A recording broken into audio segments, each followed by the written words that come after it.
Ding, ding, ding, ding, ding, ding, ding.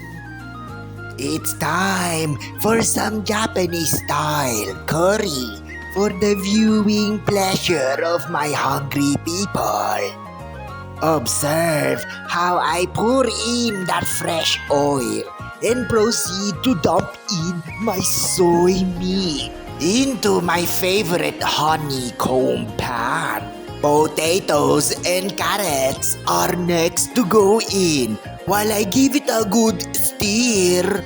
1,000 milliliters of H2O will go a long way to soften our veggies, while I quickly shovel in my MSG.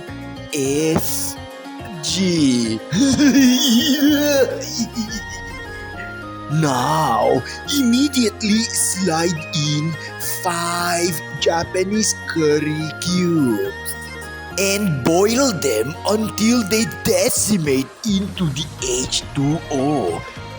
Stir, stir, stir.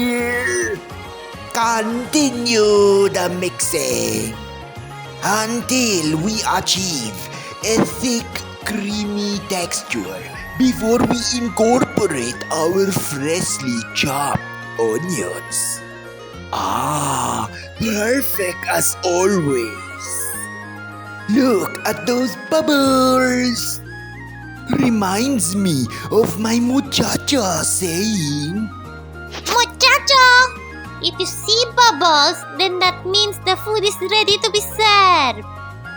Very wise words by my muchacha indeed.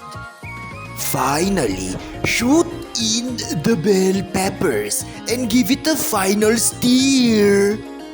There you have it, my exquisite Japanese style curry. Everyone who watches this will like, share, and subscribe.